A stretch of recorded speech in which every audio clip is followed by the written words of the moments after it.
दखल अंदाजी करना चाहता है तो उसको जो सियासत के हमारे उसूल हैं, जो हमारा आइन और कानून है, उसके ताबे होकर चलना होगा ना। आपको याद होगा जनरल मुशर्रफ साहब इलेक्शन लड़ना चाहते थे बावर्दी, और उनको यही कहा गया, यही समझाया गया कि आप ये नहीं कर सकते।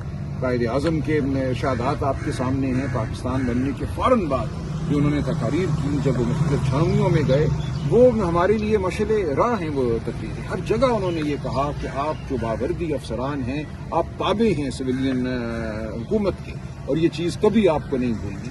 तो बिल्कुल वो उसूल हमारा बुनियादी उसूल है, हमारे आइन का बुनियादी उसूल है, और हम जानते हैं कि मुदाखलत हुई है। असगर खान केस आपके सामने है, बाकी तमाम बातों को आप छोड़ दें। असगर खान केस जो 1990 के इलेक्शन के हवाले से था, उस मुकदमे में उस वक्त के आर्मी चीफ और उस वक्त के DGISI ने इतराफ़ किया कि उन्होंने इलेक्शन में मुस्बत नताइज हासिल करने के लिए दखल अंदाजी की थी। तो ये बात होती रही है, ये अफसोसनाक है, इसको नहीं होना चाहिए। और अगर सियासत करनी है तो खुल कर की जाए।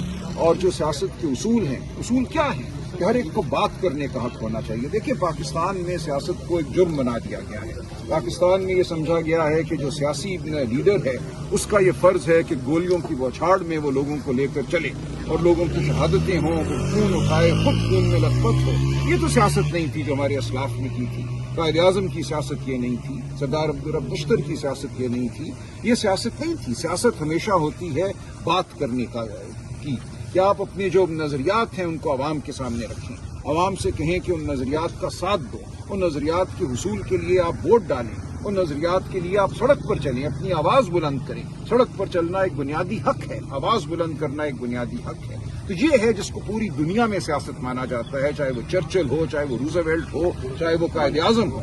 ये हथियार लेकर या गोलियों की बौछार में चलने वाले लोग नहीं थे, लेकिन हमें ये कहा जा रहा है कि ये किया जाए और हम करेंगे।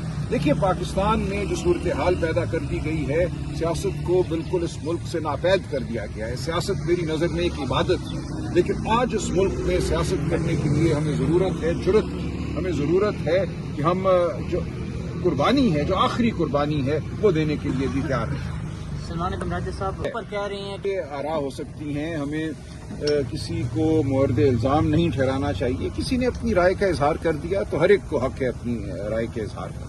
फैसला पाकिस्तानी कौम ने करना है कि कौन सी राय मोतबर ठहरेगी, तो पाकिस्तानी कौम ये फैसला करे।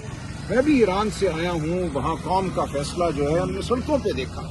हमने देखा कि किस तरह कौम वहाँ बाहर निकली है। उस मुल्क पर एक जंग मुसल्लत हुई है, जंग के साए वहाँ मंडलाते हैं, वहाँ बमबारी होती है और कौम अपना फैसला खुद करती है, सड़क पे आती है, आवाज़ बुलंद करती है, अपने इदारों की ताकत बनती है, अपने इदारों को यकीन दिलाती है कि कौम उनके पीछे खड़ी है, क्योंकि इदारे और कौम इकट्ठे हैं, उनमें कोई फासला नहीं है। वहाँ वोट को इज्जत दी गई है, वहाँ जो हुकूमत कायम हुई है वो वहाँ के वोट के नतीजे में कायम हुई है। अच्छा, सलमान कमराज साहब, एक जानिब पर महमूद खान पाकिस्तान के अंदर देखिए, और आप क्या एक दिन कहते, देखिए इसमें आपको बहुत हालात का जायजा लेना होगा। चरगई साहब, अलामा नासिर साहब ये दिहाइयों का तजुर्बा रखते हैं, ठीक है, कि कैसे एहतजाज करना है जो मौसर साबित है।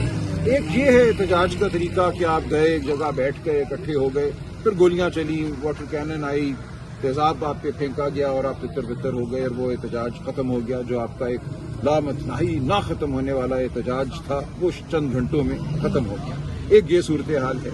अब क्या ऐसे एहतजाज को आप जारी रख सकते हैं कि गोलियों की बौछार हो, तेजाब हो, खाने पानी की बंदिश हो, लैट्रिन ना हो और आप बैठे रहें और कई दिन बैठे रहें? अगर पाकिस्तानी कौम ये करने की कुव्वत रखती है तो बिस्मिल्लाह, मैं क्या कह सकता हूँ। लेकिन बतौर सियासी वर्कर, बतौर एक सियासी कारकुन, हमें हर चीज़ को सामने रखना है कि हम कहाँ से चलेंगे, कहाँ जाएंगे, कहाँ हम पे गोली चलेगी, कहाँ खाना पानी बंद होगा। हमने कैसे इन चीज़ों के बारे में सोचना है कि हम एक मौसर एहतजाज करें और बार बार करें। अगर एक दिन में वो कामयाब नहीं होता तो फिर करें, लेकिन ऐसा एहतजाज हो कि हम अपने आइनी और कानूनी हुकूक का दिफा भी करें। हम ऐसा ना करें कि एक दिन में वो एहतजाज खत्म हो जाए। तो ये वो तमाम बातें हैं जो पार्लिमानी पार्टी भी जिनके ऊपर गौर ख्वास करेगी, या चरगई साहब भी रहनुमाई करेंगे, अलामा नासिर भी रहनुमाई करेंगे। अच्छा, सलमान कमराज साहब, लास्ट हफ्ते अलीमा खान ने कहा कि आपको एक कारकुन यहाँ पर है। आज तो खैर जाहिर है मेरा नाम वकला की लिस्ट में भी है, मैं हूँ यहाँ खड़ा हूँ, हम इंतज़ार करेंगे। कल हमने पार्लिमानी पार्टी की मीटिंग बुलाई हुई है, तो इंशाअल्लाह उस मीटिंग में तमाम मामलात पे और ख्वास भी होगा, फैसले भी होंगे। اس حوالے سے کیا نہیں موسم کا کوئی تعلق نہیں ہے اس بات سے.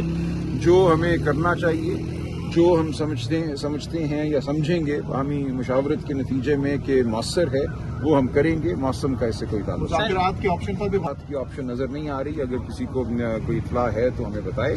اس وقت ہمیں ایسا کچھ ہوتا نظر نہیں آ رہا. جو ہے وہ پاکستان تحریک انصاف نے طے کرنی ہے، اور پاکستان تحریک انصاف کے اندر بہت بڑا معتبر ایک فورم جو ہے وہ پارلیمانی پارٹی کا ہے. اسی لیے پارلیمانی پارٹی کا اجلاس بلایا گیا ہے. پارلیمانی پارٹی میں ہماری جو پولیٹیکل کمیٹی ہے اس کے 10 لوگ شامل ہیں. تو پولیٹیکل کمیٹی اور پارلیمانی پارٹی میں کوئی فاصلہ نہیں ہے. جو بحث یا جو غور و خوض پارلیمانی پارٹی کے فورم پہ ہوگا اسی پہ بحث جو ہے پولیٹیکل کمیٹی میں بھی ہوگی، اور انشاءاللہ ایک مربوط لائحہ عمل سامنے آئے گا. عمران خان سے مکمل خاموشی ہے. کوئی امید ہے ملاقات کی ایک بینک کی؟